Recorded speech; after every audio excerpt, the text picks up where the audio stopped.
शन्नो मित्रः शं वरुणः शन्नो भवत्पर्यमा शन्न इन्द्रो बृहस्पतिः शन्नो विष्णुरुक्रमः नमो ब्रह्मणे नमस्ते वायो त्वमेव प्रत्यक्षं ब्रह्मासि त्वमेव प्रत्यक्षं ब्रह्म वदिष्यामि श्रुतं वदिष्यामि सत्यं वदिष्यामि तन्मामवतु तद्वक्तारमवतु अवतु माम् अवतु वक्तारम् ॐ शान्ति शान्ति शान्तिः ॐ सहनावतु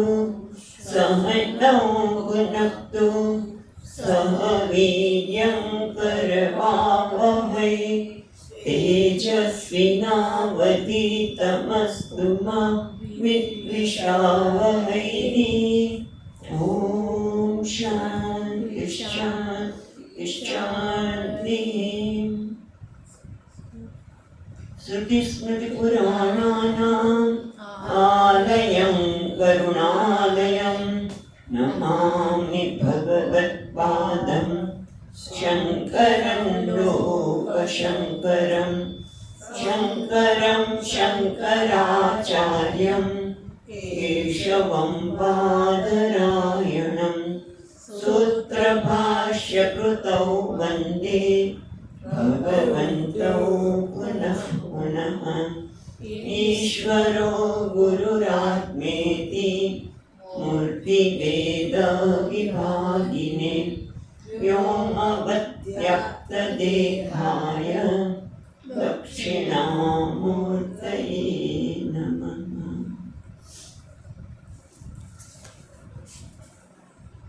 श्रीहरिं परमानन्दम् उपदेष्टारमीश्वरम् व्यापकं सर्वलोकानां कारणं तं नमाम्यहम्।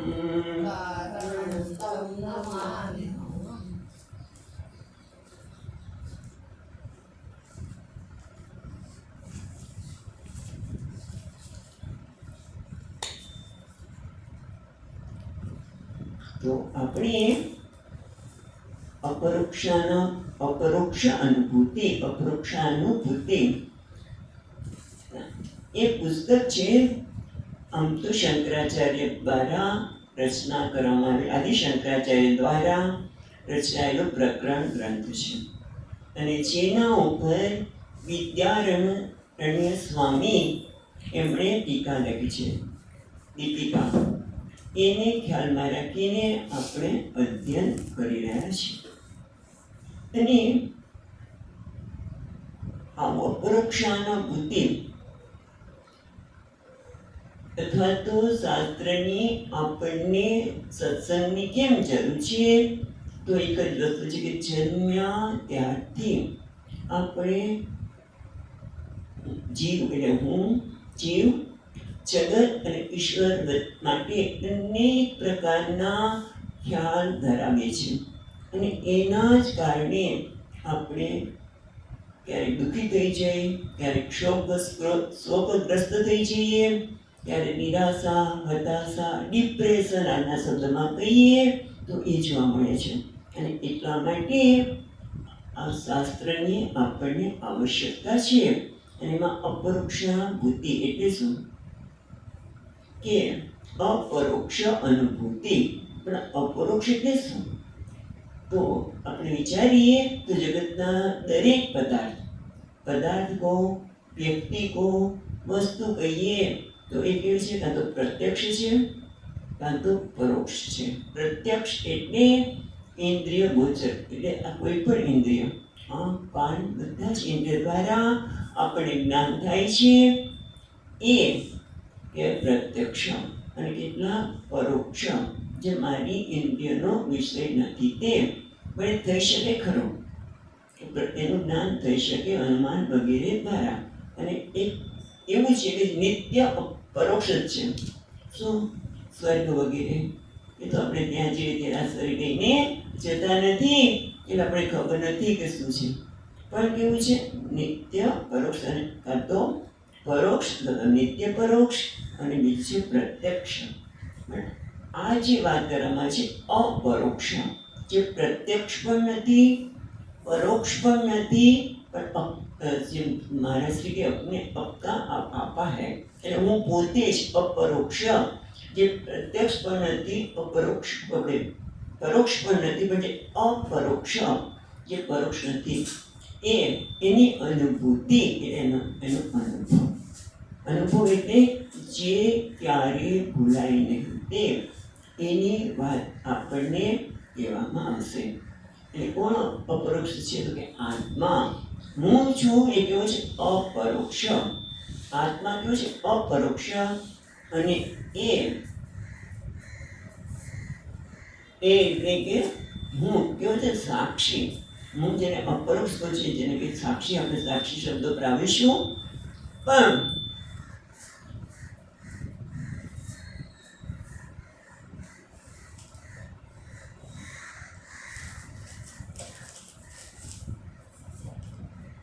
એ સાક્ષી શબ્દો ઉપર આપણે આવીશું. પણ પ્રશ્ન એ થાય કે તમે અપરોક્ષ અનુભૂતિની વાત કરો છો, એ અનુભૂતિ કદાચ થાય, કે અનુભવ કદાચ થાય, અમને અપરોક્ષ અનુભવ તો કરીએ છીએ. આમ તો અપરોક્ષ અનુભવ થઈ જ રહ્યો છે, પણ એના વિશેની જે ખોટી સમજણ છે એ જ આપણને શાસ્ત્ર દૂર કરે છે. અને એ સાચી સમજણ આવે તો શું થયું? પ્રશ્ન થાય ને, અપરોક્ષ અનુભવ તો થઈ જ રહ્યો છે. અપરોક્ષ એટલે અનુભવ થયો. અપરોક્ષ એટલે કોણ? હું, આત્મા, એનો અનુભવ. અને હુંનો અનુભવ તો આપણે કરી જ રહ્યા છીએ, પણ એના વિશે જે ખોટી માન્યતા છે, એ ખોટી માન્યતા લીધે જગત વિશે પણ માન્યતા ધરાવીએ, ઈશ્વર વિશે પણ માન્યતા ધરાવીએ છીએ. એ બધી માન્યતા જ્યારે દૂર થાય તો એનાથી શું થાય? તો કે તું જીવનમાં જે જંગી રહ્યો છે, આપણે શું જંગીએ છીએ? કંઈ જોતું નથી. શું? શાંતિ હોય, જે શાંતિમાં ક્યારે વિક્ષેપ ન થાય એવી શાંતિ. ના, મને શાંતિને બધું પ્રેમ ગમે. સારું, પણ એ પ્રેમ તમને કેવો? જે કોઈ શરતી પ્રેમ ન હોય. કારણ કે હું ક્યારે પ્રેમ કરું? કે મારું કીધું કોઈ માને તો એને પ્રેમ કરું. મેં કીધું એ ન માને, મોઢું ચડી ગયું મારું. તો ના, ઓ પ્રેમ એટલો કેવો કે જ્યાં કોઈ શરત નથી. કોઈ વ્યક્તિ માને કે ન માને, જેવી છે એવી મને પ્રેમ કરી શકું, તો પ્રેમ મને જોઈએ છે, એવો પ્રેમ મને જોઈએ છે. અથવા તો આને પણ ટૂંકમાં અપરોક્ષાનુભૂતિ મને શું આપી શકે? તો કે હું જીવનમાં જે જંતુ છું તે, જે પરમાનંદ માટે આપણે ધમપછાડા કરીએ છીએ, આમ થાય તેમ કરીને લોકોને સંભળાવી દઈએ, ગમે તે કરીએ, પણ એ ગુસ્સાની જરૂર ન પડે. જે ચીમકે છે તે આપણને સહજતાથી મળે, એના માટે આ ગ્રંથની રચના કરવામાં આવી છે. અને એના માટે આપણે જોઈએ કે ક્યારે થઈ શકે આપણે આવી અનુભૂતિ ક્યારે થાય? એના માટે અદ્વૈત જ્ઞાન, અપરોક્ષ જ્ઞાન કહ્યું, અપરોક્ષ અનુભૂતિ, અપરોક્ષ જ્ઞાન પોતે પણ, અથવા તો અદ્વૈતની અનુભૂતિ. જ્યાં કોઈ બીજું છે જ નહીં, પછી સ્વામીજી કોઈ બીજું હોય નહીં તો જીવનમાં આનંદ કેમ આપે? એકલા પડી જઈએ ને. સોરી, તમને હમણાં સ્વામીજી એટલો છું, મારે કોઈ ભાઈબંધ નથી, કોઈ નથી, એટલે મને દુઃખ થાય છે, મને ગમતું નથી. આમ કંઈક ગમતું નથી. આજે એકલા છે માટે નહીં, મારે ભાઈબંધ છે ને નથી માટે નહીં. આપણે એવું માનીએ છીએ કે કોઈ હોય, ભાઈબંધ હોય, સંબંધો હોય તો જ આપણે સુખી છીએ. સંબંધ વગર પણ આપણે સુખી ક્યારે થઈ શકીએ? જ્યારે હું એક અદ્વૈત છું ત્યારે. અને એ જ્ઞાન પ્રતીતિ સામે કોઈ વિરોધ નથી કરતો. પ્રતીતિ પણ દ્વૈતની હોય. આ જ્ઞાન થયા પછી પણ આપણે વ્યવહાર તો થવાનો છે. પ્રતીતિ દ્વૈતની હોય પણ એ અદ્વૈત એનો કોઈ વિરોધ કરતો નથી. અદ્વૈત તત્વનું જ્ઞાન થતાં પરમાનંદની પ્રાપ્તિ અથવા તો પ્રેમનો ભૂખોતો સાગર. બીજા શબ્દમાં કહીએ તો પ્રેમનો ભૂખોતો સાગરની અનુભૂતિ કરી શકીએ. અને એ ગ્રંથના ઉપર વિસ્તારથી વાત કરી શક્યા છીએ. પણ છતાં જ્યારે નવી વાત થોડા વખત પછી જ્યારે કરી છે ત્યારે કોઈ નવા સાંભળવાળા પણ હોઈ શકે, તો એટલા સિવાયના પણ તો એ લોકોને પણ ન જાય અને આપણું પુનરાવર્તન થઈ જાય. એટલા માટે આ ગ્રંથના પ્રારંભ થાય છે મંગલાચરણથી. મંગલ આચરણ શેના માટે? શંકરાચાર્યને કોઈ જરૂર નથી, પણ આપણા બધા માટે, કે જેથી આપણે પણ એમને અનુસરી શકીએ.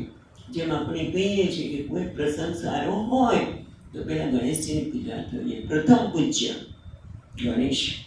એમ અહીંયા પણ ગ્રંથના પ્રારંભમાં નિર્વિઘ્ને આ ગ્રંથ પર સમાપ્તિ થાય, લોકો સુધી પહોંચે એના માટે પણ મંગલાચરણ થાય છે. એટલે કાં તો પ્રાર્થના રૂપે હોય અથવા તો આશીર્વાદ રૂપે પણ હોઈ શકે, તત્વનું અનુસંધાન રૂપે હોય. તમે જો આમાં કયો આવે છે તો એ છે શ્રી હરિમ, દરરોજ બોલીએ છીએ, શ્રી હરિમ પરમાનંદમ ઉપદેષ્ટારમ ઈશ્વરમ. એટલે જ્યારે પેલી વખત જોયું ત્યારે શ્રીના ઘણા અર્થ જોયા છે જે અહીંયા ટીકાકારે આપ્યા છે. તમે એકાદ બે અર્થ જોઈશું. શ્રી એટલે બ્રહ્મ વિદ્યા અથવા તો સમૃદ્ધિ.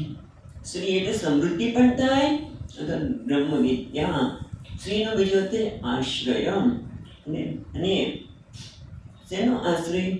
તો કે જ્યાં આપણે ગાઢ નિદ્રામાં કે આશ્રય, પણ અહીંયા કહે છે અજ્ઞાન રૂપી ગાઢ નિદ્રા એ શ્રી, એને હરિ, શ્રી હરિ લેવું છે. માટે એ શ્રી એટલે જે અજ્ઞાનને જે હરિને એ શ્રી હરિ, એને નમામિ અહમ, એને હું નમસ્કાર કરું છું. પણ એ કેવા છે? તો કે છે પરમાનંદ. ભગવાન અજ્ઞાન એટલે તો શું મળે? પરમ આનંદ. એટલે કેવો આનંદ? કે જે આનંદ અત્યારે આપણે આનંદ અનુભવ કરીએ છીએ, પણ કેવો છે? ટકાઉ નથી. ભાવતી વસ્તુ એ મળી, હા બહુ મજા પડી. બરોડાનો ખાસ ચેવડો છે, બહુ મજા પડી, ખાધો. પણ પછી શું? પછી આનંદ જતો રહ્યો, પણ બીજો કંઈક જોઈએ. ભાખર વળી લાવો ભાઈ, પછી પેલું લાવો. એ ટકાઉ નથી. કહેવાનો આનંદ એ છે કે એ આનંદ ટકાઉ નથી ને કોઈના પર આધારિત છે. પરમાનંદ એટલે જે આનંદ ટકાઉ છે, જે ભાખર વળી કે ચેવડો કે કશા ઉપર આધાર રાખતો નથી, એવો પરમાનંદ શ્રી હરિમ. જે અજ્ઞાનને હરી લે છે એના પરિણામે આપણે સમજ પરમાનંદ અથવા પરમ આનંદની પ્રાપ્તિ અથવા તો શ્રી હરિ કહેવાય છે પરમાનંદ. એમ પણ પરમાનંદમ ઉપદેષ્ટારમ, જે આ જ્ઞાન આપનાર છે, એટલે ગુરુને પણ ઉપદેષ્ટાર છે. અને ઈશ્વરમ, અને ઈશ્વર છે એટલે શાસન કરતા છે, સમર્થ છે. અને ગુરુ પણ આપણે ઈશ્વર કહીએ છીએ કારણ કે એ આપણા અજ્ઞાનને હરી લેવા માટે સમર્થ છે. અહીંયા ઈશ્વર મુખ્ય અર્થમાં પણ છે. અને એટલે કેવા છે? વ્યાપકમ. ઈશ્વર કીધું એટલે ઈશ્વર અને એનાથી જુદું, એટલે શાસન કરનાર, નિયામક અને નિયમ્ય એમ અર્થ થઈ જાય ને. તો કે વ્યાપકમ, ના એ વ્યાપક છે, જેને દેશ કાળ કે વસ્તુની મર્યાદા નથી. વ્યાપકમ. પાછું વ્યાપકમ કીધું પાછું બીજો પ્રશ્ન થાય, ઈશ્વર કીધું એટલે કે ભાઈ ઈશ્વર અને જુદા, જગત જુદું? તો કે ના, એ મર્યાદા નથી, પણ જે વ્યાપક છે એટલે કે જે બધાને આવરી લે છે. વ્યાપક કીધું તો પછી વ્યાપ્ય પાછું આવે છે. તો કે છે ના, સર્વલોકાનામ કારણમ, એ બધા જ લોકનું કારણ છે. એટલે ટૂંકમાં ઘડો છે, એ આપણો ઘડો તો દૂર પડી ગયો છે. ઘડો છે એ માટી, ઘડો માટી છે એ ઘડાનું કારણ છે. શું? બધા જ માટીના પાત્રમાં એ રહેલું છે. પણ એવું કે છે વ્યાપકમ એટલે કારણમ. વ્યાપક પછી સર્વ ઘડાનામ, આપણે કદાચ વાપરવું હોય સર્વ ઘડાનામ કારણ. અને એટલા માટે એ મર્યાદિત નથી. એવા પરમાત્માને, એવા ગુરુને હું નમસ્કાર કરું છું કે જેથી મને પણ એ પરમાનંદ, જે અજ્ઞાનને હરી લઈને પરમ આનંદની પ્રાપ્તિ કરી શકો, કરી થાય એવી તમે અમારા ઉપર અનુગ્રહ કરો. અને હવે ગ્રંથનું પ્રયોજન શું છે? તો બીજા શ્લોકમાં તે છે, બીજા શ્લોકમાં અપરોક્ષાનુભૂતિર્વૈ પ્રોચ્યતે મોક્ષ સિદ્ધે સદ્ભિરેવ પ્રયત્નેન વીક્ષણીયા મુહુર્મુહુ. આમ તો સદ્ભિ કહી દો, અમે તમને અપરોક્ષ અનુભૂતિની વાત કરવાની છે. એના માટે મોક્ષ સિદ્ધ એ ભાઈ અમારે અત્યારે મોક્ષ નથી જોતો. જેમ જ્યારે પ્રહલાદજીને ભગવાન કહે છે ચાલ મારી સાથે બધાને લઈ લો, બધાને બોલાવી લો, કોઈ આવે ત્યાં નહીં, ભૂલની પણ નહીં. ભાઈ અત્યારે અમારે નથી આવું વૈકુંઠમાં, અમારે મોક્ષ નથી જોતો, એવું આપણે માનીએ છીએ. અને એટલે આપણા છોકરા પણ જો ગીતા શીખતા હોય કે કંઈ કરતા હોય તો આપણે ગભરાઈ છીએ. પણ બધા મોક્ષ તો બધા ઈચ્છે છે, નાનપણથી જ મોક્ષ ઈચ્છે છે. નાનપણથી જ આપણે મોક્ષ ઈચ્છે છીએ. કેવા? 2 વર્ષના ન થઈ ત્યારે. પછી મા બાપની આંગળી પકડવી ગમતી નથી, પરતંત્રતા ગમતી નથી. મા બાપની આંગળી પકડવી ગમે નહીં. છોકરા પછી છોકરા રસ્તા પર દોડાદોડ કરે અને માને એને પકડવા ભાગવું પડે. પણ એને કોઈની આંગળી પકડવી ગમતી નથી, કારણ કે મને આંગળી પકડી પરતંત્રતા ગમતી નથી. બરાબર? અથવા તો એનાથી આગળ છે તો અજ્ઞાન ગમતું નથી, એમાંથી મુક્તિ જોઈએ છે. મોટા થઈએ એટલે ભણીએ, જ્ઞાન પ્રાપ્ત તો અજ્ઞાનમાંથી મુક્તિ, અથવા તો દુઃખમાંથી મુક્તિ, પીડામાંથી મુક્તિ, અસહાયમાંથી મુક્તિ, તો એનું નામ મોક્ષ. સરળ વસ્તુ છે. અને જે આપણે જન્મથી માટે મોક્ષ સિદ્ધે, જેને મોક્ષની પ્રાપ્તિ કરવી હોય એવા સત્પુરુષોએ, સત્પુરુષોએ, સાધુ પુરુષોએ આના માટે પ્રયત્ન કરવો જોઈએ. વીક્ષણયા મુહુર્મુહુ, આ શાસ્ત્રને આજે કહેવામાં આવે છે એને વારંવાર વીક્ષણયા મુહુર્મુહુ, પ્રયત્ન કરી વારંવાર આનું અનુસંધાન કરવું જોઈએ, એનો વિચાર કરવો જોઈએ. તો વિચાર તો કરીએ, પણ એના માટે જેમ આપણે બીજગણિત કલનશાસ્ત્ર આવતું હતું, બીજગણિત કલનશાસ્ત્ર આવે એલએનજી ગ્રામ, બરાબર? તો એના માટે પહેલાં આપણે ભણ્યા હોય તો જ ને. હવે આપણને એક હજી તો સુધી પણ ન આવડતો હોય તો આપણે એ કરી શકીએ નહીં. એના માટે તૈયારી સામાન્ય વ્યવહારમાં પણ જોઈએ. અહીંયા કહે છે મોક્ષમાં આપણે સદ્ભિ વીક્ષણીયા મુહુર્મુહુ, વારંવાર વિચાર કરવો જોઈએ. પણ એના માટે કઈ તૈયારી જોઈએ? એમને તો ચિંતન થઈ શકે નહીં. એના માટે એક અધિકારી છે, એના માટે કોઈ તૈયારી છે. જેમ આપણે ક્યાંય પણ બહાર જઈએ સામાન્ય રીતે તો પણ તૈયારી કરીને જઈએ છીએ. ભાઈ ઋષિકેશ જવું છે, શિબિરમાં જવું છે, તો કેટલા દિવસથી વિચાર કરીએ ત્યાં શું જોશે, કયા પુસ્તક જોશે. જો કે લોકો પુસ્તકની એવી ચિંતા ઓછી કરે, બીજી ચિંતા એની પણ ટૂંકમાં આપણે તૈયારી કરીએ છીએ. એ રીતે અહીંયા પણ સાધન ચતુષ્ટય સંપન્ન અધિકારી એની વાત કરે છે. પણ ટૂંકામાં જોઈશું. તેમાં પહેલું જ છે, સુંદર છે કે આમ તો વિવેક પછી વૈરાગ્ય આવે, પણ એ પેલા વૈરાગ્યની જ વાત કરે છે. કયા પ્રકારનું વૈરાગ્ય કહે છે? સ્વવર્ણાશ્રમ ધર્મેણ તપસા હરિતોષણા સાધનમ ભવેત પુંસામ વૈરાગ્યાદિ ચતુષ્ટયમ. કે છે મહારાજ કેટલી સરળ વાત કરે છે.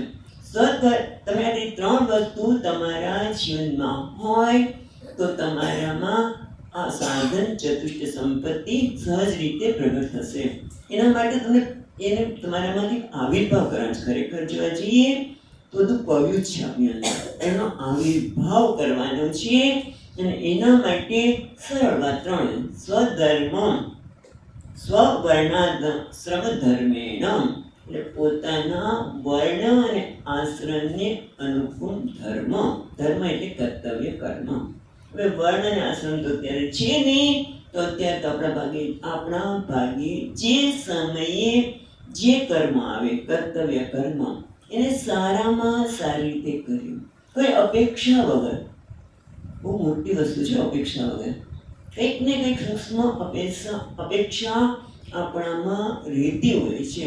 એટલે પ્રયત્નથી ધીમે ધીમે અપેક્ષા વગર આપણા મળેલું કર્મ, કર્તવ્ય કર્મ જે સ્થાન પર હોય, ગૃહિણી હોય કે પછી કોઈ ભાઈ હોય કે જે નોકરી વગેરે કરતા હોય, તો જ્યાં પણ હોય ત્યાં સારામાં સારી રીતે કર્મ કરી અને કે છે વર્ણ આશ્રમ ધર્મેણ તપસા.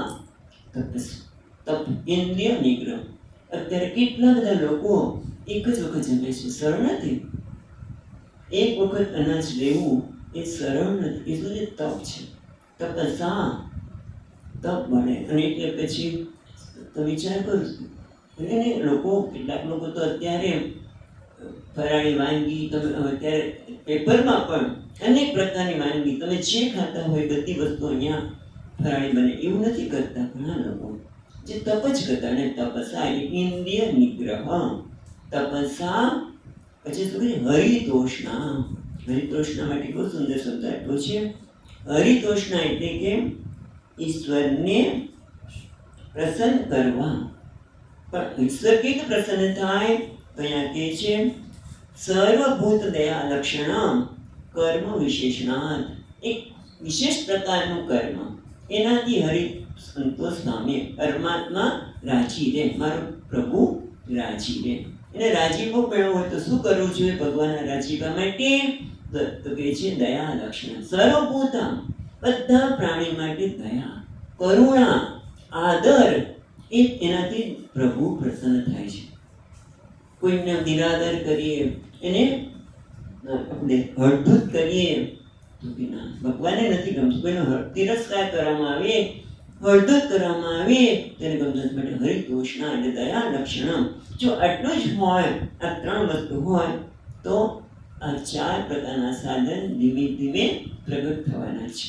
એમાં પહેલું છે વૈરાગ્યાદિ ચતુષ્ટયમ.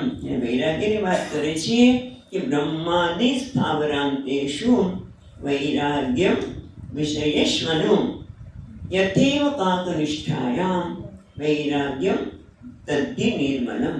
આ વૈરાગ્ય છે નિર્મળ. પણ એ વૈરાગ્ય ક્યારે પ્રાપ્ત થાય? બ્રહ્માદિ સ્તંભ પર્યંતમ. બરાબર?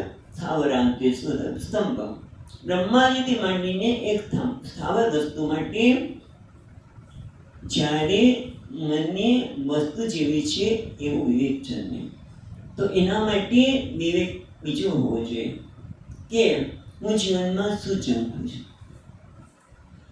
પરીક્ષા લોકાન કર્મચિતાન બ્રાહ્મણમ નિર્વેદમ આયાત. ઉપનિષદમાં પણ કહેવામાં પરીક્ષા લોકાન કર્મચિતાન. પોતાના અનુભવ તો બીજાના બધા અનુભવો આપણે કરવાની જરૂર નથી, પણ અનુભવથી જ્યારે શીખાય કે હું જે જંખું છું જીવનમાં એ કોઈ પરિચિત વસ્તુ નથી જોતી. મને તો અનંતની ભૂખ છે. મને સુખ જોઈએ છે તો અનંત સુખ જોઈએ છે. મને પ્રેમ જોઈએ છે તો અનંત પ્રેમ જોઈએ છે. એટલે મને અનંતની ભૂખ છે.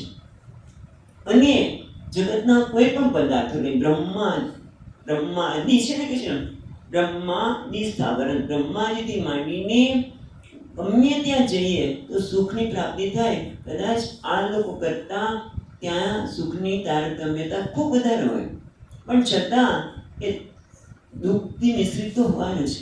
થોડીક પરિચ્છિન્નતા ત્યાં પણ જણાવવાની. અને મેં બ્રહ્માજી લોકમાં અને સ્વર્ગમાં એમને કોઈ જરૂર નથી. અમે એ તો મર્યા પછી જવાનું છે ને, એના કરતાં અહીંયા કેનેડા, આજકાલ કેનેડા છોકરાને ભણવા જવું છે, ઓસ્ટ્રેલિયા, અમેરિકા આપણું છે. પણ ત્યાંય જશો ત્યાં પણ કેવું સુખ હશે? એક બે દિવસ બરાબર છે, પછી શું? ત્યાં પછી આપણે કેમ કાગડા બધી પાળા છું. એટલે એ બધા માટે, એટલે આ બધાની પરીક્ષા કરીએ કે કંઈ પણ જઈશું તો એ બધી જગ્યાએ આ જ મર્યાદા રહેવાની છે. અને મને જોઈએ છે અનંત સુખ. માટે એમણે સુંદર દ્રષ્ટાંત આપ્યું. તેવ કાકવિષ્ઠાયામ. જેમ કાગડાની નિષ્ઠા હોય એના પર આપણે ઘણી વખત વાત કરી છે કે બીજી બધી નિષ્ઠા કદાચ ક્યાંય ને ક્યાંય ઉપયોગ થતી હશે. કબૂતરની પણ કે દવામાં થાય છે, પણ આ કાગડાની નિષ્ઠા કેવી છે? એટલે કે ઉપયોગી થતી માટે ઉદાસીનતા એટલે ઉપેક્ષા. એટલે મને ઉપયોગી થશે કે ન ઉપયોગી થાય. ટૂંકમાં જગતના પદાર્થો મને સુખ આપશે એ પ્રકારની જે વિચારધારા છે એના માટે ઉપેક્ષા, ઉદાસીનતા એનું નામ વૈરાગ્ય. એથી આગળ કહીએ તો જગત મને સુખી પણ કરવા સમર્થ નથી, સુખ આપવા પણ સમર્થ નથી કે દુઃખ આપવા પણ સમર્થ નથી. બીજી થોડી નાની સમજણ યાદ કરી લઈએ. સમજણને કે સુખ તો આપણા પોતાના કરેલા પુણ્ય કર્મના લીધે જ મળે છે. એક ને એક વસ્તુ મને સુખ પણ આપે, એ જ વસ્તુ ત્યારે મને દુઃખ પણ આપી શકે. કેમ? ત્યારે મારા પૂરા પાપ કર્મો જાગૃત થયા હોય એટલે મને દુઃખ મળી શકે. અને એટલા માટે ખરેખર સુખ અને દુઃખ જગત આપતું જ નથી. અને જોતો હોય તો પુણ્ય કર્મ વધારે કરીએ, કોઈને દુઃખી ન કરીએ એટલે પાપ કર્મ ન કરીએ. એના માટે આને કહે છે વૈરાગ્ય. પછી કહે છે વિવેકમ.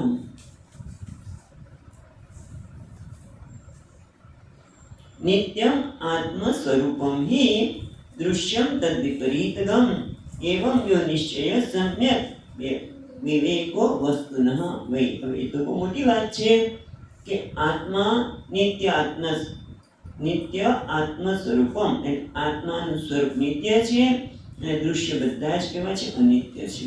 પણ એના કરતાં પણ આપણે હમણાં જ વાત કરી કે એટલો તો વિવેક આપણે કરી શકીએ કે મને જીવનમાં શું જોઈએ છે? અનંતની ભૂખ છે. મને હંમેશા અનંતને બદલે આપણે અહીંયા નિત્ય શબ્દ વાપર્યો છે તો નિત્ય નહીં, મને હંમેશા જીવનમાં નિત્ય હંમેશા રહે. નિત્ય એટલે હંમેશા રહે. હંમેશા રહે એના કરતાં જરાક આગળ જઈએ. કોઈ પણ પરિસ્થિતિ, દેશ કાળ વસ્તુ કશામાં બદલાય નહીં એવો આનંદ જોઈએ. દેશ કાળ અને વસ્તુથી મર્યાદિત ન હોય એટલે હંમેશા રહે એ નિત્ય વસ્તુમાં જ મને રસ છે. એટલે હું નિત્યનો ઈચ્છુક છું. અને નિત્ય સાથે આપણો કોઈ સંબંધ છે? કોઈ વસ્તુ એવી છે કે જે નિત્ય રહે. હું કોઈ પણ સ્થળે જઉં તો નિત્ય હોય, કોઈ પણ સમય હોય તો પણ એ હોય મારી સાથે. નિત્ય એટલે કે કોઈ પણ દેશ, કોઈ પણ કાળમાં, કોઈ પણ વસ્તુમાં જે હંમેશા મારી સાથે રહે એનો હું ઈચ્છુક છું. અને એ આપણને કોણ છે જે નિત્ય મારી સાથે હોય? હું ક્યાંય કોઈ પણ જગ્યાએ જઈએ, કોઈ પણ પરિસ્થિતિ હોય, કોઈ પણ સ્થળ હોય, ત્યારે પણ નિત્ય કયું છે? કારણ કે હું બધે હોઉં, ક્યાંય પણ જતો હું હોઉં. એ હું છે એ હું કેવો છે એને જાણ. નિત્યની સાથે મારે કઈ સંબંધ છે તો કે હા. પણ એ નિત્ય કેવો છે તો શાસ્ત્ર જ આપણે જણાવી શકીએ કે એ તો પ્રાપ્તિ છે જ. હું તો પણ એ હું જે છે અત્યારે હું જેને માનું છું એવો નથી, પણ એ નિત્ય જેને હું કહું છું એનું સાચું સ્વરૂપ શું છે એ જાણવું પડે. પણ એ તો આપણે પછી આગળ જણાવવાના છે. પણ ટૂંકમાં પહેલાં જીવનમાં નિર્ણય થવો જોઈએ કે નિત્યનો ઈચ્છુક છું. કારણ કે જેવી આપણી જીવન વિશેની સમજણ એવું આપણું જીવનનું સંચાલન થાય. જીવન આપણો વ્યવહારનું સંચાલન કોણ કરે છે? આપણી સમજણ. જેવી આપણી સમજણ એવું સંચાલન થાય. હું શેનું ઈચ્છુક છું? મારા જીવનમાં શું જોઈએ છે? જો મને સ્પષ્ટ હોય તો પછી મારું જીવનમાં વ્યવહાર પણ જુદું હોય. મને નિત્યમાં રસ છે, પછી અનિત્ય માટે હું દોડાદોડ નહીં કરું, અનિત્ય માટે હું ધમપછડા નહીં કરું. જેમ હનુમાનજી મહારાજને સ્પષ્ટ છે કે મને રામ જોઈએ, બસ મારા રામ અને સીતા સિવાય મારે બીજું કોઈ જીવનમાં મહત્વનું નથી. અને એટલા માટે રાજ્યાભિષેક વખતે માં કે ભાઈ સીતામાં કહે છે કે આટલું બધું હનુમાનજીએ આપણા બંનેનું મિલન કરાયું. લંકામાં ક્યાં લઈ ગયો હતો અને શોધ્યું, બધાને અવકર્યું માટે આપણને કંઈક ઉત્તમ વસ્તુ આપી. અને માએ પોતાનો નવલખો હાર આપ્યો, પણ કે મને તો આમાં તોડે છે. માને જરા અકળામણ થઈ સીતાજીને કે આ માણસને કંઈક ખબર નથી, શબ્દ નહીં વાપરો ગમે, એને ખબર જ નથી પડતી. અને એક મોટી થોડી કરે છે કે ભાઈ તું આ નવલખો હાર છે તો કે માં પણ એમાં જોઉં છું મારા રામ ને સીતા છે તો એને રાખું. એટલે મને નિત્યમાં રસ છે. એટલે મારો જીવન વ્યવહાર કેવો હશે? જો મને નિત્યમાં રસ હોય તો અનિત્ય માટે મારો કેવો વ્યવહાર હોય? એટલે ટૂંકમાં આપણા જીવનનું સંચાલન આપણા જીવનમાં આપણે શું માનીએ છીએ, શું ઈચ્છીએ છીએ, એની સ્પષ્ટતા અને સમજ ઉપર જ આધાર રાખે છે. આને કહેશું નિત્ય. બરાબર, આ પ્રકારનો નિશ્ચય એને નિત્ય કહીશું. પછી આગળ જઈશું તો ખબર પડશે કે આત્મા નિત્ય છે ને બીજી બધી વસ્તુ મિથ્યા છે, અનિત્ય છે. પછી આગળ કહે છે ક્ષમઃ, વૈરાગ્ય વિવેક પછી ક્ષમઃ. ક્ષમ એટલે સદૈવ વાસના ત્યાગ. સમ ઇતિ શબ્દિત, વાસનાનો ત્યાગ એટલે બહિર્મુખતાનો ત્યાગ. બહિર્મુખતાનું કારણ આપણે એટલે માટે છે કે આપણી સમજણ એવી છે કે સુખ, શાંતિ, પ્રેમ એ બધું જગતમાં છે, જગત મને આપવા સક્ષમ છે, આ સમજણ હોય છે. અને એના લીધે આપણે બહિર્મુખ છીએ. એટલે સતત મનને યાદ અપાવવું પડે કે તું બહાર દોડાદોડ કરે છે, મન હું આમ કરું ને પેલું કરું, સુખ મેળવી લઉં. શાસ્ત્ર તો કહે છે કે આપણે જરાક આગળ જઈએ છીએ આ શાસ્ત્રમાં, કારણ કે એટલા બધું અધ્યયન કરે છે, માટે આપણે મનને કહી શકીએ કે સુખ તો તારું સ્વરૂપ છે. માટે સદૈવ વાસના ત્યાગ, સતત આ પ્રકારની સમજણ સાથે કે હું જે સુખ શોધું છું એ જગતના પદાર્થમાં નથી, એ સતત બહિર્મુખતાનો ત્યાગ સમજણ સાથે, મહત્વની વસ્તુ સમજણ સાથે, તો જ આપણે સમ એટલે કે સદૈવ વાસના ત્યાગ શક્ય બને. અને જ્યાં સુધી સમહ બહિર્મુખતા પૂર્ણ બહાર ન જઈ શકે ત્યારે દમઃ એટલે ઇન્દ્રિયો બસ આને લઈ લો, આમ કહી નાખવું, આમ કહી દો અને કહી નાખવું. મનને કહી દમઃ, પોતાની બહુ ઈચ્છા થાય છે, દાંત કરી જાય, પોતાની જરૂર નથી, કોઈનું અપમાન ન કરે. હા, કારણ કે આમ વસ્તુ થતી હોય ન થતી હોય એવું થઈ જાય તો દમઃ. ખાવાની ઈચ્છા બહુ થઈ ગઈ, એકાદશી છે, અત્યારે આપણે અનાજ ન ખવાય, પણ તે પ્રમાણે મોઢા મુકાઈ જાય, કેવું થયું છે કંઈ નહીં. તો ઘણા લોકો ચાખવાની ટેવ હોય, એ ચાખી લીધું, પણ અત્યારે એકાદશી છે, બીજા માટે તો રસોઈ બનાવતો હોય તો પણ ખાઈ નહીં. કેવું દમઃ નથી કરતા, તરત જ પેલી બેનની યાદ આવે છે, એ ચાખી નથી લેતી હોતી, યાદ આવે છે, એને કે દમઃ. એ રીતે જગતના પદાર્થો બધા માટે જ્યારે બહિર્મુખતા આવે ત્યારે એને ન જવા દેતા, એને અટકાવે નામ કે સુધર્મઃ. પછી કહે છે, આપણે તો બધું જોયેલું છે. હવે 7મા શ્લોકમાં આપણે શું જોયું? વૈરાગ્ય, વિવેક, ક્ષમ અને દમ. હવે છે ઉપરતી વિષેભ્ય પરાવૃત્તિ, પરમ ઉપરતિ સા. બસ વિષયેભ્ય પરાવૃત્તિ, વિષયો માટે પરામુક્તા માંથી મુક્તિ, અથવા તો બીજા શબ્દમાં કહીએ તો વિષયને ગ્રહણ કરવાની ઈચ્છામાંથી મુક્તિ, ભોગેચ્છામાંથી મુક્તિ. કારણ કે અત્યારે એવી તૈયારી કરવી પડે, કારણ કે ઈચ્છા તો એવી વસ્તુ છે કે આપણા હાથમાં નથી. અત્યારે પછી 2 મિનિટ પછી કઈ ઈચ્છા જન્મશે કોઈ કહી શકે નહીં. પણ ઈચ્છા એક વસ્તુ તો છે કે ભગવાને આપેલી ભેટ છે. કારણ કે ઈચ્છા કોણ કરી શકે છે? મનુષ્ય છે, પ્રાણીઓ કરી શકતા નથી. કારણ કે ચાલો આજે શ્રાવણ મહિનો છે તો આપણે ફરાળી પેટીસ બનાવીએ, ફરાળી આ બનાવીએ.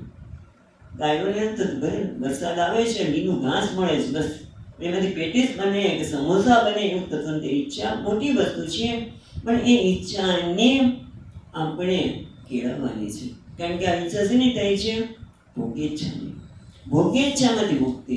ઉપરથી એટલે એવી સ્થિતિ આપણે મનને તૈયાર કરે. કારણ કે મન ઈચ્છા તો આપણા હાથમાં નથી, પણ મનને એ રીતે તૈયાર કરીએ કે સહજ રીતે આપણને જગતના પદાર્થોમાં ભોગેચ્છા, ભોગની ઈચ્છા ન જન્મે. એનું નામ છે ઉપરતી.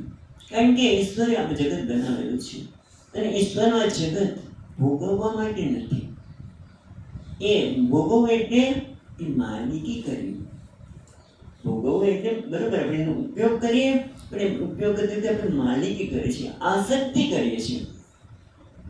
તમે જુઓ એ જ હોય છે ને, કોઈ પણ વસ્તુ માલિકીનો ભાવ આવે, આસક્તિનો ભાવ, તો કે એમાંથી મુક્તિ. એટલે કે આ ભગવાનનું છે, માટે એને ભોગે છે નહીં, પણ એની પૂજા કરું, એને આદર આપું, એને મારું કરી લઉં, માલિકીનો ભાવ કરતો કે ના એ નહીં. એનું નામ છે ઉપરતી, જે પૂજનીય છે. એટલે ભોગ્ય એટલે કીધું ને, કોઈ પણ વસ્તુને ભોગ્ય એટલે મારી કરવી, માલિકીને કરવું એ ભગવાનનું જ અપમાન છે. આમ આપણે ભગવાન ભગવાન કરીએ, પણ ખરેખર ભગવાન માનું છું, એને આદર આપું છું, એ બધું બોલીએ, પણ જગતના પદાર્થો માટે ભોગેચ્છા જન્મેલી સુધી એનું અપમાન છે. એટલે ઉપરથી એટલે ભોગેચ્છામાંથી, માલિકીના ભાવમાંથી મુક્તિ. પરમ ઉપરથી સા. અને પછી બીજું આવ્યું છે સહનમ સર્વ દુઃખાનામ તિતિક્ષા સા શુભા મતાહા. શુભાહા એટલે સુખકરાહા, મતાહા એટલે વિદ્વદ્ભિઃ, વિદ્વત લોકો જ્ઞાન માને છે કે તિતિક્ષા સર્વ દુઃખોને સહન કરવું, એનું નામ તિતિક્ષા. પણ સહન કરવામાં આપણે ત્યારે હંમેશા તે શબ્દ આવે છે ત્યારે આપણી યાદ અપાવી છે કે સહન કરવું એટલે આપણી જાતને કચડી નાખવી એવું નથી. તમે સતત સહન કરો તો એક દિવસ તો એ ઉછળવાની જ છે. કોઈ પણ તે એ શરીરના સ્તરે, મનના સ્તરે ક્યાંક એ તમે સહન કર્યા જ કરો, સહન કર્યા જ કરો. અને આપણને નાનપણથી કહેવામાં આવે કે ભાઈ તમે દીકરીની જાત છો, માટે સહન કરતા શીખો, તમે જવાનું છે સાસરે, આવું પછી કહેવામાં આવે. પણ એ સહન કરવાની વાત નથી, પણ સહન એટલે સમજણ. કયા પ્રકારની સમજણ કે પણ આ લોકો આવું કે તો દુઃખ ન થાય, આપણે બધા વચ્ચે તોડી પાડે તો દુઃખ ન થાય. પણ એની બદલે પછી આપણે શું કરીએ ખબર છે, આ બધું સાંભળીને આ બીજામાં જોઈશું, એને આવું કર્યું, એને આમ કર્યું.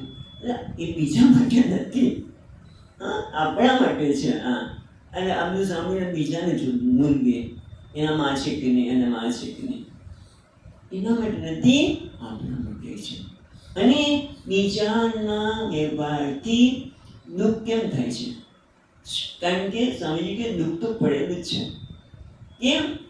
કારણ કે આપણે જગત પાસે ઘણી અપેક્ષા છે, જગત પાસે અપેક્ષા છે, એનો સ્વીકાર કરતા નથી. અને એના કરતાં સૌથી વધારે તો આપણે આપણો સ્વીકાર નથી કર્યો. આપણે પોતાની પાસે આપણે પોતે કેવા હોવા જોઈએ એની મોટી અનિશ્ચિત અપેક્ષા છે. એટલે આપણા જેવા છે પેલા સ્વીકાર. બરાબર? એટલે આપણે એક જગ્યાએ મને કોઈક વાત કરતું હતું કે આપણો સ્વીકાર એટલે મારે ઓરિસા મોઢું છું, અને હું કેવો સરસ લાગુ છું, મારું નાક સારું છે, મારા આ સારું છે, એવી જરૂર નથી બાબા. સ્વીકાર એટલે ભગવાને મને જેવો ઘડ્યો છે, આ શરીર જેવો આપ્યું છે એવો સ્વીકાર, મન બુદ્ધિ જેવો આપે છે એવો સ્વીકાર. પછી એમાં પરિવર્તન લાવી શકું તો કરું, પણ એ કપડાટ કરીને નહીં. જેવો જેવો સ્વીકાર કરીશું તો જગતનો સ્વીકાર થશે. તો પછી શું થશે? સહનમ સર્વ દુઃખાનામ. કારણ કે લોકો તો ચાપ દબાવવાના જ છે. દુઃખી કરવા માટે ઘણા લોકોને આનંદ આવતો હોય. આપણે વાત કરી હતી ને કે ચાલો આપણે જોવું છે કે મમ્મી કેમ ગુસ્સે થાય છે, આ સાહેબ કેમ ગુસ્સે થાય છે. કારણ કે દુઃખથી કઈ દબાવો એટલે તરત માણસ પ્રતિક્રિયા થાય. એટલે એ કહી શકાય કે પ્રતિક્રિયાનો અભાવ. કારણ કે લોકો તો ચાપ દબાવવાના જ છે, પણ એ ચાપ દબાવે તો પહેલાં વાયરિંગ હોય તો ને, વાયરિંગ હોય તો ચાપ દબાવો તો પંખો ચાલુ થાય, લાઈટ ચાલુ થાય. પણ વાયરિંગ તો કાઢી લીધું હોય તો એ રીતે આ વાયરિંગ એટલે આ પ્રકારની સમજણ, એનું નામ તિતિક્ષા. એ વખતે જગત જેવું છે એવું છે, આવો વ્યવહાર કરવાનો છે, શું માથાકૂટ કરવી. એ રીતે સમજણ, એનું નામ છે તિતિક્ષા. પછી કે છે શ્રદ્ધા. નિગમ આચાર્યેષુ ભક્તિ. એટલે ભક્તિ એટલે આદર, પ્રેમ. અને શાસ્ત્ર અને ગુરુ માટે. અને એના માટે સ્વામીજી મહારાજ બહુ સુંદર વ્યાખ્યા આપે કે give the benefit of doubt until you discover the fact. શાસ્ત્ર અને જ્યારે ગુરુજી કહે છે તો બ્રહ્મ છે, અને છતાં મને તો સ્વીકારી નથી. હું આનંદ સ્વરૂપ છું એ મને સ્વીકારી નથી, કારણ કે દુઃખનો ઘણી વખત અનુભવ કરું છું. હું આનંદ સ્વરૂપ કેવી રીતે હોઈ શકું? અને ત્યારે give the benefit of doubt. ગુરુજી અને શાસ્ત્ર કહે છે એ સાચું છે, હું એને જોવા માટે પ્રયત્ન કરું, નામ શ્રદ્ધા. અને ન હોય તો પ્રાર્થના કરી કે પ્રભુ મને શ્રદ્ધા આપો. એ કહે છે એમાં મારા મનમાં વિરોધ ન જન્મે. એ પ્રાર્થના જરૂર કરી શકીએ. એનું નામ છે શ્રદ્ધા અને પછી સમાધાન. એટલે ચિત્ત એકાગ્રતું સલક્ષ્ય, એટલે આપણા સમાધાન એટલે સતત આપણા જીવનના ધ્યેયને યાદ કરવા કે મને માનવ જન્મ મળ્યો છે એ અમૂલ્ય છે. તુલસીદાસજી મહારાજ કહે છે બડા ભાગ માનુષ તન પાવા. મનુષ્ય જન્મ કોઈ સામાન્ય નથી, બધાને એમ લાગતો મનુષ્ય જન્મ બહુ જ પુણ્ય કર્યા હોય ત્યારે આવવા મળે છે. અને એક જન્મ આ જગતની નાની નાની વસ્તુમાં વિક્ષેપ થવા માટે નથી આપ્યો. અને કેટલી બધી વસ્તુ મેળવીશું, આ કરી પેલું કરીએ, અહીંયા ગયા, આ શું મજા પડી, સરસ છે. પણ એમાં જ આખી જિંદગી ખર્ચી નાખવા માટે નથી. મારું જીવનનું ધ્યેય તો હુંને જાણવા માટે છે, મારા સાચા સ્વરૂપને જાણવા માટે છે. હું સતત યાદ અપાવીને જે કરવું એ કરું. એનું નામ છે સમાધાન. જેવું કરશો તો બીજી બધી વસ્તુ જે વિકસિત કરનારી છે એ છૂટી જાય. એનું નામ છે સમાધાન. અને ત્યાર પછી કહે છે મુક્ષતા. મુમુક્ષુતા એટલે મોક્ષની પણ કેવી? સંસાર બંધ નિર્મુક્ત પ્રથમ મેં ચાર કદા વિભુ. હે ભગવાન, પ્રભુ, આ સંસારમાંથી જે બંધનની ભાવના અનુભવું છું, પરતંત્રતાની ભાવના છે. પરતંત્રની ભાવના આપણે 2 વર્ષથી બધા ત્યારથી અનુભવીએ છીએ. માની આંગળી નથી પકડવી, પિતાજીની આંગળી નથી પકડવી, એ બધી તો બરોબર છે, પણ એમાં થોડીક નીકળી જાય છે. પણ જ્યારે મને નિશ્ચય થાય કે જગત મને પરતંત્ર રાખે છે, એની પાછળ દોટ મને બાંધનારી છે, અને એટલા માટે મારે એમાંથી મુક્ત થવું છે. એના માટે દ્રષ્ટાંત આપી દીપ્ત શિખાવત. જ્યારે આગ લાગી હોય અને આપણી ચોટીમાં, તો પછી માણસ શું કરે? શોધે. ત્યારે આગ લાગી છે ચોટીમાં, તો આપણે પાણીથી બુઝાવવા પ્રયત્ન કરવાનો. પાણી ક્યાં મળે? પછી ગટરનું હોય તો ચાલે. પણ મારે એક જ દેખાય છે, એક જ ધ્યેય છે, કેવી રીતે આગને બુઝાવી, એમ કેવી રીતે મારે મોક્ષ પ્રાપ્ત કરવો. અને એના માટે છે આત્મચિંતન. તો પછી હું શ્રવણ મનન એ બધું કરું. એનું નામ છે મોક્ષતા. શ્રવણ મનન વગેરે સાથે જોડાઈ જાઉં. અને ટૂંકમાં આ સમજણ કે મારે મોક્ષ જોઈએ છે, અને એ માટે શ્રવણ મનનની નિર્યાસની આવશ્યકતા છે. એ કરવું એનું નામ છે મોક્ષતા. અને એના માટે આપણે જોઈએ કે આના માટે વિચાર એ ખૂબ આવશ્યક છે. એટલે કે કર્તવ્ય જ્ઞાન સિદ્ધ્યતે આત્મનમ શુભેચ્છતા. પણ કયા પ્રકારનો વિચાર? તો કે છે પેલા વિચાર કયા પ્રકારનો? એ પહેલા 11મા શ્લોકમાં એ વાત કરી કે જ્ઞાન. વિચાર એટલે જ્ઞાનની પ્રાપ્તિ, અને જ્ઞાન એટલે કે જે અંધકાર છે એ પ્રકાશ વગર દૂર થાય ને, એમ હું વિશેનું અજ્ઞાન છે એ હુંના સાચા જ્ઞાનથી દૂર થાય. અને એના માટે 12મા શ્લોકમાં કહે છે કોહમ કથમિદમ જાતમ. આ હું કોણ છું? કારણ કે આપણે વાત કરીએ 3 વિષયનો આપણે ખોટા ખ્યાલ છે. માટે કોહમ, હું કોણ છું, હું વિશેના ખોટા ખ્યાલ છે. એના માટે પૂછ્યું છે કોહમ કથમિદમ જાતમ. આ જગત કેવી ઉત્પન્ન થયું? અને કર્તા અસ્ય વિદ્યતે. આ જગતનો કર્તા કોણ છે? આ જગતનો કર્તા કોણ છે? અને એનું ઉપાદાન ક્યાં કોણ છે? ઉપાદાન કેમ અસ્તિ? આ પ્રકારનો વિચાર કરવો જોઈએ. અને હવે 13મા શ્લોકથી જે સામાન્ય આપણી હું વિશેની માન્યતા છે એ આપણને અહીંયા દૂર કરે છે. પહેલાં શું કહે છે? કોહમ કથમિદમ જાતમ. એ બરાબર જ પણ કે છે 13મા શ્લોકમાં કહે છે નાહમ ભૂતગણો દેહ નાહમ ચાક્ષગણસ્તથા એતદ વિલક્ષણમ કશ્ચિત વિચાર સોયમ વિદુષમ. હું કોણ છું એના સંદર્ભમાં મોટે ભાગે આપણે માની દીધું છે કે હું દેહ એટલે હું. એટલા માટે કહે છે એ 4 વાક પણ માને છે. અને કેટલાક માને છે કે ના, દેહ તો અહીંયા રહી જવાનો છે, પણ ઇન્દ્રિયો વગરનો સમૂહ છે એ સાથે જવાનો છે, સૂક્ષ્મ શરીર. તો એના માટે કહે છે નાહમ ભૂતગણો દેહ. આ ભૂતના સમૂહથી બનેલો, પંચમહાભૂતના સમૂહથી બનેલો દેહ એ હું નથી. અને ના ચાક્ષગણા, ચાક્ષગણ ઇન્દ્રિયોનો સમૂહ, એ પણ હું નથી, પણ એનાથી વિલક્ષણ છું. બરાબર? ના ચાક્ષગણ ઇન્દ્રિયનો સમૂહ પણ નથી, એનાથી વિલક્ષણ છું, એવો વિચાર કરો છો. બસ એટલું કરી શકીએ કે અહીંયા પછી આગળ કહેવાના છે અજ્ઞાનના સંદર્ભમાં કે જેને હું જાણું છું એ હોય હું હોઈ શકે નહીં. એટલી જ સ્પષ્ટતા હોય કે ઘટ દ્રષ્ટા ઘટાથી ઘડાને જાણનાર ઘડાથી જુદો છે. પણ જ્યાં દેહ આવે છે ત્યાં, પંચભૂતના દેહ આવે છે ત્યાં આપણો વિવેક નથી ચાલતો, અને પછી આપણે હજી ગમતો નથી, આમ થાય છે, પેલું થાય છે, કારણ કે આપણે એની સાથે જોડાઈ જઈએ છીએ.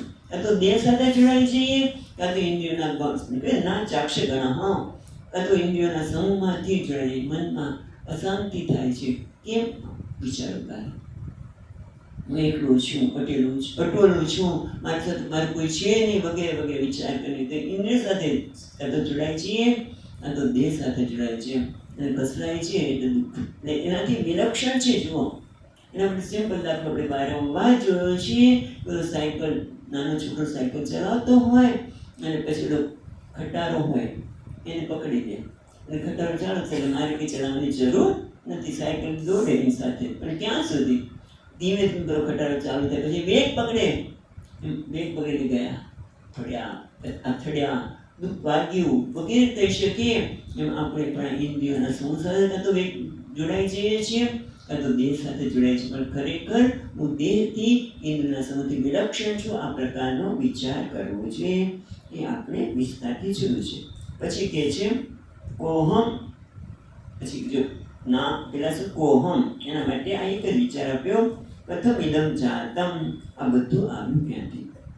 કારણ કે એના માટે પણ કેટલા બધા લોકો, તાર્કિક લોકોની માન્યતા જુદી છે, સાંખ્યની જુદી છે. એટલે કોઈ એમ કે આ પૃથ્વી વગેરે કાર્ય છે અને એ પરમાણુમાંથી આ બધા આવ્યા છે. કોઈ તાર્કિક પરમાણુને કહે છે, સાંખ્યવાળા કહે છે આ પ્રકૃતિ પ્રધાનમાંથી આવ્યું છે. એ દરેક પોતાની રીતે જુદા જુદા કે અત્યારે સાયન્સની દ્રષ્ટિએ જોઈએ તો કેમિસ્ટ્રીવાળા કે બધા તત્વોમાંથી આવેલા છે, જુદા જુદા પરમાણુ એમાંથી, ઇલેક્ટ્રોનમાંથી વગેરે. એટલે અહીંયા બહુ સ્પષ્ટ કહે છે કે કયો 14મો શ્લોક, અજ્ઞાન પ્રભવમ સર્વમ જ્ઞાને પ્રવિલીયતે સંકલ્પ વિધ કરતા વિચાર સોહમિદૃશમ. પહેલા તો અહીંયા કહે છે મનમાં, બીજી લીટી પહેલા જોવી પડે કે મનમાં ઉઠતા સંકલ્પો જ આ જગત માટે કારણ છે. એટલે હંમેશા કહે કે તમે વિચાર કેવા કરો છો એ બહુ મહત્વનું છે. આ તો કલ્પવૃક્ષ છે, ભગવાન આપેલું મન આપણને. આ શરીરમાં જે મન આપે છે કલ્પવૃક્ષ છે. તમે જે ઈચ્છો બધું મળે, તમે જે વિચારશો આવશે. પણ અમે તો કંઈ બધું વિચારીએ છીએ મળતું નથી, પણ આવશે ખરું. કારણ કે હમણાં જ ભાગવતમાં છેલ્લે જ ભગવાન ઉદ્ધવજીને કહે છે કે ઉદ્ધવ, તો પૂર્વજન્મમાં વસુ હતો, અને વસુ તમે અને પ્રજાપતિ બધાએ યજ્ઞ કરતું. શેના માટે? માને પ્રાપ્ત કરવા, મારા દર્શન કરવા માટે. તે તને આ જન્મમાં, બોલો, આ જન્મમાં ભગવાન જ્યારે પોતાનું કાર્ય વિલીન કરીને કે બસ મારું કાર્ય પૂરું થયું, મહાભારત યુદ્ધના બધા લોકોને અધર્મને ગયા, પણ પછી યાદવોનું શું? એટલે યાદવોને પણ ભગવાને, બ્રાહ્મણોને શ્રાપ આપ્યો ભગવાનની ઈચ્છાથી જ. અને અંદર અંદર મિત્ર વિચાર કરો, બહુ સુંદર હમણાં ચર્ચા ચાલી કે જે યાદવ પ્રભાસમાં જઈને કેટલું તો દાન કરે છે, પ્રણામ કરે છે ભૂદેવને, અને પછી પ્રસાદ લે છે, પ્રસાદ લીધા પછી મદિરાનું પાન કરે છે. એ કરવાની ક્યાં આવશ્યકતા છે? પણ કર્યું ભગવાનને. હવે એમનો પણ સહાય કર્યો, એટલે બધું કર્યા પછી જ્યાં જાય છે ત્યારે ભગવાન જે દિવ્ય રૂપ છે એના દર્શન ધનજી કરી શક્યા. એટલા માટે કે પૂર્વજન્મ માગણી કરી હતી. એમ આપણે એવું લાગે કે આપણી બધી માગણી પૂરી થતી નથી, પણ કયા જન્મમાં પૂરી થશે વાંધો નહીં. ઉદ્ધવજી જે માગણી કરી તો વાંધો નથી, પણ આપણે તો આ જોઈને, પેલું જોઈને, આ જોઈને, તે જોઈને, અને બધું માટે ભગવાન જગતનું સર્જન કરવું જ પડે. એમ સંકલ્પ પ્રભવાન. પણ સંકલ્પનું કારણ શું છે? મને આ જોઈએ છે, પેલું જોઈએ છે, એ મળશે તો સુખી થઈશ, એ મળશે તો તમને શાંતિ મળશે. એનું કારણ છે અજ્ઞાન. એટલે પછી કે છે અજ્ઞાન, કોઈ કે પ્રકૃતિ, કોઈ કે પરમાર્થ જ્ઞાન. અજ્ઞાન પ્રભવમ સર્વમ. આ અજ્ઞાનમાંથી જ સંકલ્પ જન્મે છે, એમાંથી જગત જન્મે છે, અને અજ્ઞાનનો જો નાશ થાય તો પછી આ જગતનું અસ્તિત્વ રહેતું નથી. જે મને સુખ અને દુઃખ, જગત તો રહેશે, દ્વૈતની પ્રતીતિ થશે, પણ એ મારા માટે સુખ કે દુઃખનું કારણ નહીં રહે. અને એટલા માટે સંકલ્પ અજ્ઞાન પ્રભવમ સર્વમ જ્ઞાને પ્રવિલીયતે. અજ્ઞાન જ્ઞાનથી જ્ઞાનમાં એનો લય થાય છે. અને એ સંકલ્પ, પેલા સંકલ્પ અને અજ્ઞાન આ બંનેના લીધે. એટલા માટે કે છે પછીના શ્લોકના ઉપાદાન કિમ અસ્તિ, કીધું ને કોહમ કથમ ઇદમ જાતમ કો વૈ કર્તા અસ્ય વિદ્યતે. એનો કર્તા કોણ છે? તો પેલા કર્તાની વાત કરે છે 15મા શ્લોકમાં. એ તયો ઉપાદાનમ એકમ. આ બંનેનું ઉપાદાન કોણ છે? અજ્ઞાન અને સંકલ્પ. એનાથી જગતનું ઉત્પત્તિ થઈ. પણ ખરેખર એનું કારણ શું છે? એકમ સૂક્ષ્મ સત અવ્યયમ યથેવ મૃદઘટાદીના વિચાર સૌમિદૃશમ. જેમ ઘડાનું આ ઉપાદાન કારણ કોણ છે? તો માટી. એ રીતે આ બધાનું ઉપાદાન કોણ છે? સંકલ્પ અને અજ્ઞાનનું પણ. તો કે છે એક. જે સત સ્વરૂપ છે, જે સૂક્ષ્મ છે, જે અવ્યય છે. સૂક્ષ્મ એટલે જે ઇન્દ્રિય ગોચર નથી, જે એક જ છે. અને સદ હંમેશા રહેવાનું છે. અવ્યય, અવ્યયમ એટલે જેનો વ્યય થતો નથી. એટલે કે અહીંયા ટીકાકારે સુંદર શબ્દ વાપર્યો છે. અવ્યય એટલે અપક્ષય રહિત, એટલે કે જન્મ વગેરે વિકારથી રહિત. અવ્યય કહીને જન્મ વગેરે વિકારના નિરાકરણ કરવામાં આવ્યું છે. અને એ કેવું છે? જ્ઞાને ન પ્રવિલીયતે. જ્ઞાનથી એટલે કે જેમ દોડામાં દેખાતા સર્પના, ત્યાં સર્પનું જ્ઞાન થાય ત્યારે, સર્પનું જ્ઞાન થાય ત્યારે ના, દોડાનું જ્ઞાન થાય ત્યારે સર્પનો લય થાય છે. એ રીતે જ્ઞાનથી અજ્ઞાન અને સંકલ્પનો લય થાય છે. પણ એ જ્ઞાન કેવું છે? તો કે એક અવ્યય સૂક્ષ્મ, એના સંદર્ભમાં આગળ જોઈએ છે. તો એના માટે કહે છે 16મો શ્લોક. અહમ એકો. એ જે એક સૂક્ષ્મ એ છે કોણ? તો કે અહમ એક અપી સૂક્ષ્મશ્ચ જ્ઞાતા સાક્ષી સત અવ્યયઃ તત્ર અહમ ન સંદેહ વિચારો સમિદૃશ કર્તવ્યઃ. આ પ્રકારનો વિચાર કરવો છે કે જેને આ જગતના ઉપાદાન કારણ માને છે. કેવું છે? એક છે, સૂક્ષ્મ છે, સત સ્વરૂપ છે, અવ્યય છે. એ ઉપાદાન કારણ કોણ છે? તો કે અહમ એવો. અહમ એટલે કોણ? અહમ એટલે જેને હું કહું છું. હું તો બધાય કહે છે, મનુષ્ય માત્ર હું જ કહેવાના. પછી હું પછી આપણે કોઈને પૂછે તો કોણ છે? તો હું છું. પછી હું પછી આ વ્યક્તિનું નામ આવે, પછી ગુણનું આનું સારો છું, ખરાબ છે વગેરે. પણ એ જે હું જે છે એ હું છે. એ કેવું છે? સૂક્ષ્મ અહમ એક. અહમ એટલે જે અંતરતમ છે. પછી આ શ્લોકમાં કહેવાના છે જે અંતરતમ છે. અહમ એટલે જે બધી ઉપાધિનું નિરાકરણ થઈ જાય તે અહમ. અંતરતમ એ અહમ. ઓકે, એ અહમ છે. એ કેવું છે? અહમ પ્રત્યય વેદ્ય એક એટલે સજાતિ વિજાતિ ભેદથી રહિત. કોઈ પ્રકારનો ભેદ વગરનો છે. એક કહીને, કારણ કે જગતમાં બધા જ ભેદ દેખાય. સજાતીય ભેદ દેખાય, વિજાતીય દેખાય અને સ્વગત ભેદ. બધાને તમને ખબર છે, એનો વિસ્તાર નહીં કરી. સજાતીય વિજાતીય અને સ્વગત ભેદ નહીં, પણ એક કહીને કે છે કોઈ પણ પ્રકારના ભેદ છે જીવનમાં, ક્યાંય ભેદ નથી. અને છતાં કોઈ છે સાક્ષી એક જ. અહમ એક અભી સૂક્ષ્મશ્ચ જ્ઞાતા સાક્ષી સતવ્યમ. એકનો અર્થ આપણે કર્યો કે જેમાં કોઈ પ્રકારનો ભેદ નથી. એ પછી સૂક્ષ્મ જેને ઇન્દ્રિયો દ્વારા ઇન્દ્રિયોનો વિષય થઈ શકે નહીં. અને જ્ઞાતા કહીને શું કહે છે? સૂક્ષ્મ જ્ઞાતા ચ. એટલે જ્ઞાતા એટલે જાણનાર નહીં. હું આ ઘડાનો જાણનાર છું એ રીતે નહીં, પણ અહંકાર વગેરે જે પ્રકાશક છે તે પ્રકાશ સ્વરૂપ કે છે જ્ઞાતા, જે બધાને પ્રકાશિત કરે છે. હું આ શરીર મન બુદ્ધિ બધાને જે પ્રકાશિત કરું છું, જેના પ્રકાશમાં બધું જણાય છે તે એ જ્ઞાતા.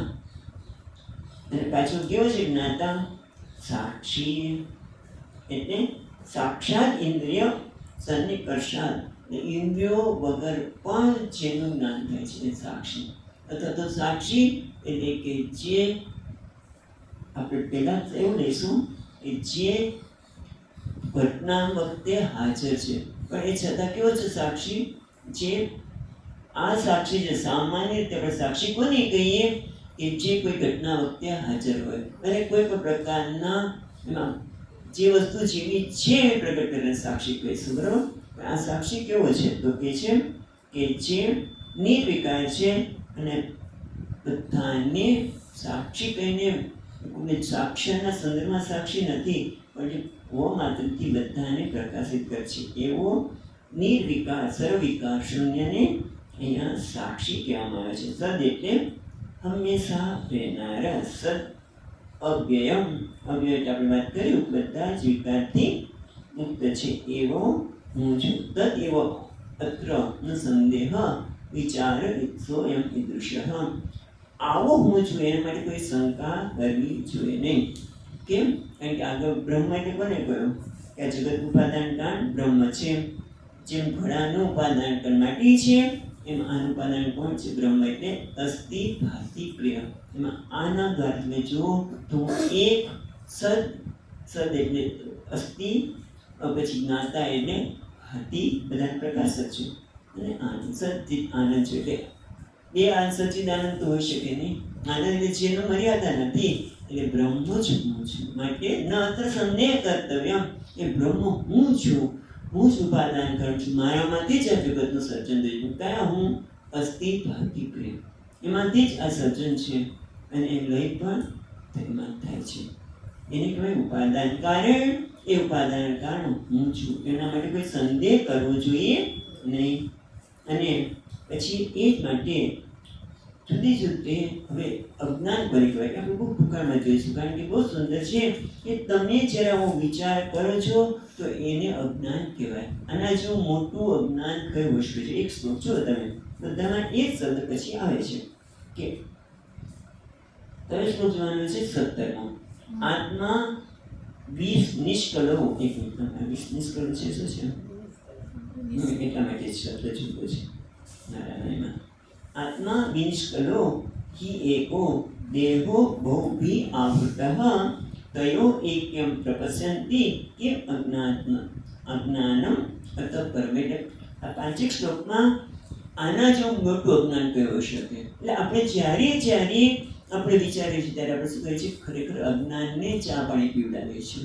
અને અજ્ઞાન મને ક્યારે સુખી કરી શકે નહીં. જ્ઞાન જ માંથી મુક્તિ મળે. એટલા માટે કહે છે આત્મા નિષ્કલહ, એટલે કલા રહી છે, આકાર રહી છે, અવયવ વગરનો છે. અને દેહ તો અનેક આકારો બન્યો છે, અનેક તત્વો બન્યો છે. અને બંનેને એક માનવા, એક દેહ હું છું, બંનેને એક માનવા એટલે શું? કે હું દેહ છું એવું માનવું. એના જેવું મોટું અજ્ઞાન કયું હોઈ શકે? આત્મા નિયામક. બધા શ્લોકો આપણે જોયેલા છે. 18મો શ્લોક જો કે આત્મા નિયામક છે, આ દેહ છે બાહ્ય છે, નિયામક છે. એને એક જોવા એના જેવું મોટું અજ્ઞાન હોઈ શકે નહીં. એટલે આ બધા શ્લોક આપણને વારંવાર કહે છે આના જેવું મોટું અજ્ઞાન બીજું છે જ નહીં. માટે અજ્ઞાનને તો ચા પાણી ન પીવડા. સમજ કે આ અજ્ઞાન છે, માટે એ પ્રકારનો વિચાર તું ન કર. કે જે નિષ્કર્ણ છે એને તું દેહ સાથે જોડી દે છે, જે નિયામક છે એને પણ તું નિયમને સાથે જોડી દે છે. એટલે જ્ઞાન, આત્મા જ્ઞાનમય છે, પુણ્ય એટલે પવિત્ર છે, અને આ દેહ તો અશુચિ છે. અને દેહને તો હું કહે છે તો એના જે મોટું અજ્ઞાન કયું છે? આત્મા પ્રકાશક છે. 20મા શ્લોકમાં કહે છે આત્મા પ્રકાશક છે, સ્વચ્છ છે. સ્વચ્છ એટલે સુંદર શબ્દ આપ્યો છે એના માટે.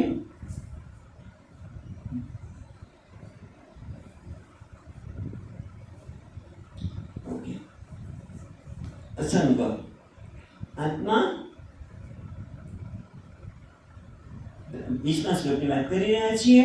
આત્મા પ્રકાશક છે, સ્વચ્છ છે, એટલે કે જે કોઈ પણ પ્રકારના મલિનતાથી જોડાયેલ નથી, અસંગ છે. અને દેહ તો તામસ છે. તો એને બંનેને એક જોવું એ અજ્ઞાન, આની મોટું અજ્ઞાન કયું હોઈ શકે? એ રીતે પછી 21મા શ્લોકમાં કહે છે, આત્મા નિત્ય છે, સદરૂપ છે, અને દેહ તો અનિત્ય છે, કાયમ રહેવાવાળો નથી. એને તો નિત્ય માને છે. અને જ્યારે દેહ ન રહે ત્યારે માણસ દુઃખી થઈ જાય છે. એ અનિત્ય છે અને અસદરૂપ છે, જે કાયમ રહેવાનો નથી.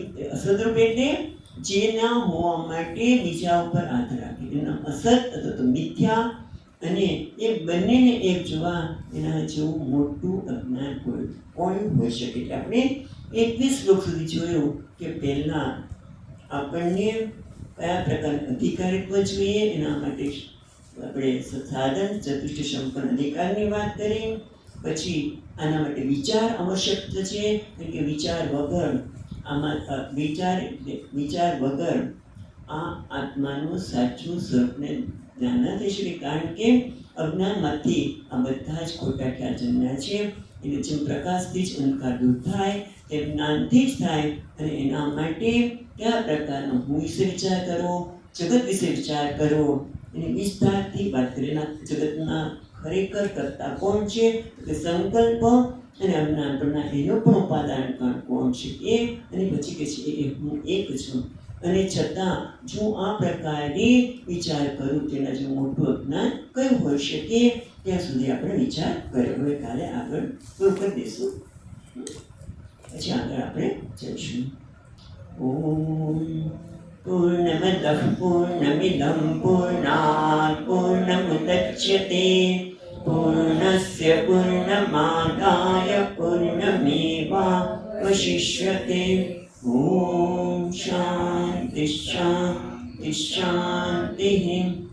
શંકરં શંકરાચાર્યં કેશવં બાદરાયણં સૂત્રભાષ્યકૃતૌ વંદે ભગવन्तौ પુનઃ પુનઃ. ઈશ્વરો ગુરુરાત્મેતિ મૂર્તિભેદવિભાગિને વ્યોમવદ્વ્યાપ્તદેહાય દક્ષિણામૂર્તયે નમઃ. ઓમ શાંતિ શાંતિ શાંતિ. હરિ ઓમ. શ્રી ગુરુભ્યો